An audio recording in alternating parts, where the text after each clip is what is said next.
Se está hablando de el anuncio, no la medida aún, el anuncio para incrementar combustibles. Anuncio que en algún momento se concretará y en ese momento recién medir los resultados. No obstante, la coyuntura y seguramente la agenda informativa estará marcada por las reacciones a lo que desde el Salón Azul se anunciara ayer en el gobierno. La gasolina, al menos la Extra y la Ecopaís, pasarían a $2.72. A esta hora empezamos con los diálogos informativos y nos acompaña el asambleísta Otto Vera. Él es miembro de la bancada del Partido Social Cristiano. Sin duda, muchísimo que conversar, y es que hay coyuntura legislativa y coyuntura nacional para conversar al respecto. Asambleísta, buenos días, bienvenido a RTU Noticias, primera emisión. Ayer el gobierno hace un anuncio y ya hay quienes toman una posición, algunos sectores a favor, otros en contra, otros esperan ver o medir el impacto antes de tomar una posición. ¿Era necesario topar el tema de las gasolinas en un año que a ratos nos olvidamos que es un año preelectoral? Bueno, es una medida dura que ha tenido que, o está tomando el gobierno en función de la no capacidad para poder recaudar mayores ingresos y con eso sostener los programas y las políticas públicas que lleva adelante, los servicios que lleva en el país el Ejecutivo. Sin duda alguna que es una medida que va a traer algunas consecuencias, sobre todo políticas, pero nosotros como Partido Social Cristiano, como bancada, siempre hemos pensado que la focalización de estos subsidios es una alternativa a la salida de esta crisis, la crisis energética, la crisis de los combustibles, en el sentido de que el Ecuador y sus ingresos no les permiten salir adelante con una economía bastante golpeada, que todos los años nos pone con déficits y que sin duda alguna pues cada año se complica más, sabiendo que tenemos que prestar, endeudarnos para poder seguir pagando las deudas anteriores. Así que yo pienso que el procedimiento que tiene que especificarse para poder focalizar este subsidio, creo que en algún momento debe tomarse. Nosotros en ese sentido, más allá de los desacuerdos que podamos tener con el gobierno nacional, creemos que es una alternativa y una medida correcta la de la focalización o la del apoyo a aquellos sectores más vulnerables, sectores del comercio, sectores del taxismo y otros que sí merecen tener una focalización, y de alguna u otra manera el Estado tiene que ayudarlos. En ese sentido, entonces, entiendo que en una posición suya o del partido, quisiera que me aclare eso, ¿hay un apoyo a esta medida del gobierno que se ha anunciado se tomaría a partir del 1 de julio? A ver, nosotros siempre hemos estado de acuerdo con la focalización de los subsidios a los combustibles, focalizarlos a los sectores más desposeídos, el sector pesquero artesanal, el sector agrícola, el sector, digamos, de la actividad económica, como por ejemplo los temas de los taxis. O sea, creemos que la focalización allá sí es un tema que va a fortalecer la estructura social del país. Es un tema que incluso nosotros nunca lo hemos conversado directamente con el Ejecutivo, pero es una medida que nosotros siempre hemos anunciado como bloque y como partido que sí estaremos dispuestos a respaldar. Pero asambleísta, aunque hablemos de focalización, todos sabemos que el impacto va a ser general. En una sociedad que ya está fuertemente afectada por un incremento del 15% del IVA, y ahora nos llega también un incremento en el combustible de la gasolina. Bueno, usted tiene toda la razón, es decir, hay sectores que van a ser golpeados, pero todos los sectores, en función todos, de cómo toma las decisiones. De una u otra manera van a incrementarse los productos básicos. No, dependiendo. Si usted, por ejemplo, al transporte público no ayuda, no focaliza ese apoyo que se tiene que dar en cuanto al subsidio, desde luego que se van a disparar los precios. Pero si la usted persona, no apoya por ejemplo, a los agricultores, si usted no apoya a los pescadores, si usted no apoya al taxista, desde luego que se van a disparar los valores del comercio. Pero tenemos que ser realistas. Legislador, que no necesariamente están dentro de un gremio del transporte público o de algún otro sector, pero que también son proveedores que tienen sus negocios, que mueven productos, materia prima, insumos, y ellos no van a recibir compensación, para ellos no habrá focalización, y así, en general, vamos a sentir todos la afectación. Toda medida que toma el Ejecutivo, que toma el Gobierno Nacional, va a tener un impacto. La idea, y poniéndome un poco en el lugar del Gobierno Nacional, la medida tiene que tener menor impacto en la sociedad en general, pero la ley va a tener un impacto. O sea, no podemos decir que hay una medida de ajuste que va a beneficiar al 100% de la población. Eso es imposible. Pero lo que se trata, o lo que debería tratar el gobierno, nosotros lo que vamos a hacer es esperar. Es decir, nosotros estamos de acuerdo en que tiene que haber una focalización. Ahora, si la focalización está mal hecha, desde luego que mañana como bloque y como partido daremos nuestro punto de vista y quizás nuestras sugerencias al Ejecutivo para que pueda corregir. Pasemos a otro tema que tiene que ver con la agenda legislativa. Usted es miembro de la Comisión de Enmiendas Constitucionales. Ayer la Asamblea Nacional empieza el primer debate, la discusión de una enmienda que pretende cambiar los requisitos o poner más requisitos para ser asambleísta en el país.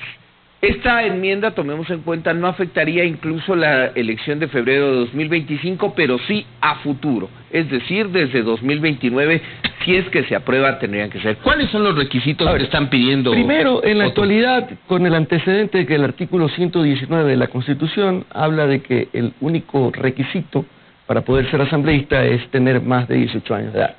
Y desde luego también lo que establece la Constitución, hay algunos impedimentos, ¿no?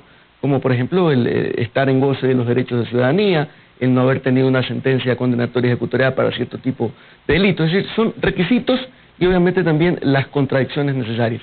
Entonces nosotros creemos, con el antecedente de lo que ha ocurrido con la función legislativa años atrás, de que lamentablemente pues en muchas ocasiones no solamente está en juego la ética, sino la preparación y el conocimiento de los legisladores que tengan sobre la actividad legislativa juega un rol importante. En muchas ocasiones no solamente es la mano negra o las malas intenciones, sino en muchas ocasiones juega un papel importante el hecho de que las personas que nos van a representar no tienen un mínimo de conocimiento del contexto social.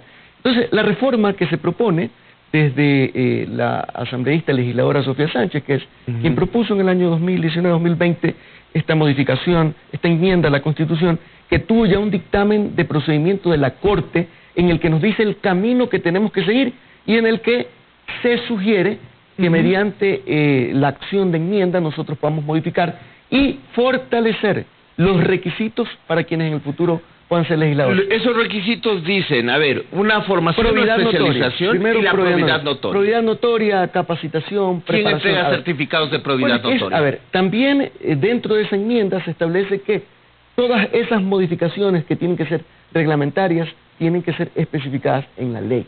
Es decir, la probidad notoria es un aspecto muy amplio.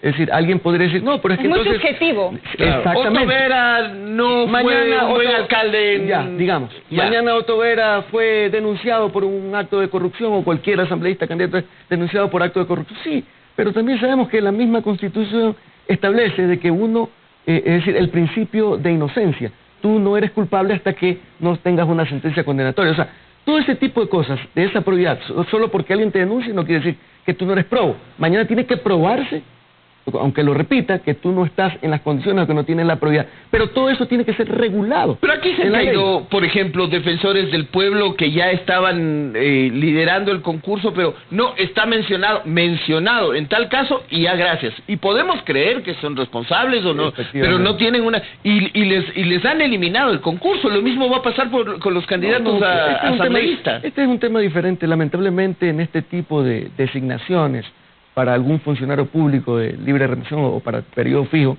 se han manejado ya otros temas, como dijo la compañera, subjetivos. Pero acá, digamos, la probidad notoria tiene que ser prácticamente especificada y las condiciones y cómo tiene que ser regulada en la ley. De hecho, en la misma Constitución ¿Pero de qué manera? Dice... ¿De qué manera lo van a regular? A ver, mañana, por ejemplo, la probidad notoria puede ser comprobada en función de actos de corrupción que han sido debidamente comprobados. Si mañana tú es comprobado que tú tienes un acto de corrupción con una sentencia, entonces mañana nadie puede decir que tú eres un hombre probo. Pero ¿y qué pasa del otro lado? Por ejemplo, ¿cómo demuestra un candidato que tiene la experiencia, que tiene la capacitación, que tiene el genuino interés? Porque hemos visto ya durante tantos años en la Asamblea gente muy talentosa, artistas con unas voces maravillosas, pero de leyes cero, atletas con medallas olímpicas, pero de conocimiento para legislar y fiscalizar cero. O sea, estos tipos de candidatos, de personas, llegan a la Asamblea, crean leyes que finalmente no le sirven al Ecuador. No conocen, seguramente están expuestos solamente a la preparación de sus asesores. y a veces quién sabe qué tipo de asesores. Y tienen unos asesores terribles. Por eso es muy importante el hecho de que esto tenga que ser regulado en la ley, ¿no? Tiene que ser mejorado el Código de la Democracia. No, ¿Se va a pedir algún título académico? ¿Se va a pedir experiencia? Títulos, que ya es necesario. Títulos académicos no, eso lo dictaminó la misma Corte Constitucional. Esto no puede estar ligado a una preparación académica, pero sí a un conocimiento de la realidad social. ¿Y cómo Entonces, lo acredito? ¿cómo se va a acreditar? Primero, van a jugar un papel preponderante los partidos políticos. Es decir, en la actualidad, tú vas a un partido político y ya tú eres mi candidato, en teoría, las elecciones primarias, sí, pero nada más. Pero entonces, ¿qué se va a obligar o qué se debería obligar en la ley en el futuro para asegurar que ese legislador tenga un mínimo conocimiento, por ejemplo, del procedimiento parlamentario? ¿De qué manera?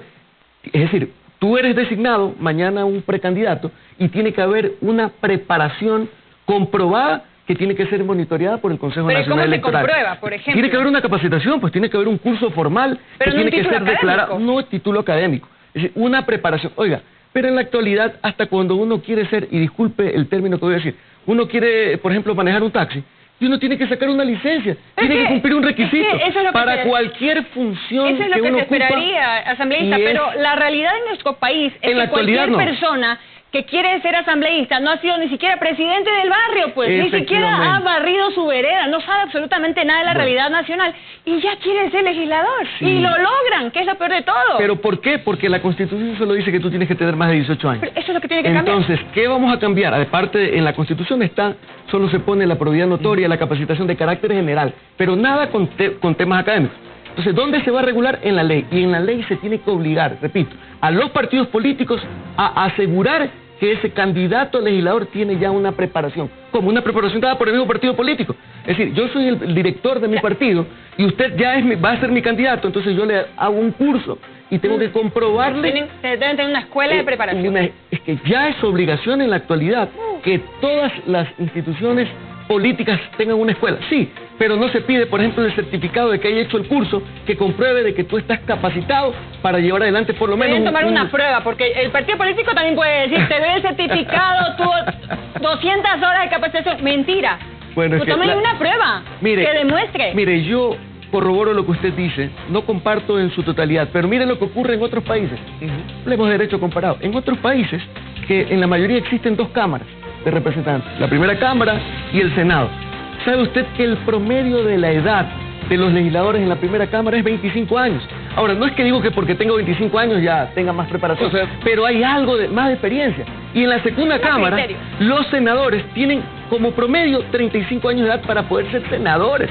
Es decir, hay toda una carrera. Y aquí no, en el Ecuador solo tienes que tener más de 18 años. Ayer ocurre recién el primer debate, ustedes tienen 30 días para recibir las observaciones que se presenten formalmente y preparar un informe para el segundo, o cómo manejan los plazos. Mínimo 9 meses, ¿no? O sea, mínimo 9 meses para el segundo debate. Para el segundo debate en el que tenemos que ir recogiendo los argumentos que ayer en el primer debate se dieron y además aquello tenemos que seguir llamando a los gremios, a los partidos políticos. Pero mire que para el primer debate realmente tuvimos una discusión bastante fuerte. Incluso nosotros llamamos a parlamentarios de otros países, de Colombia. O sea, se hizo un trabajo en la comisión. No solamente fue una discusión de los legisladores.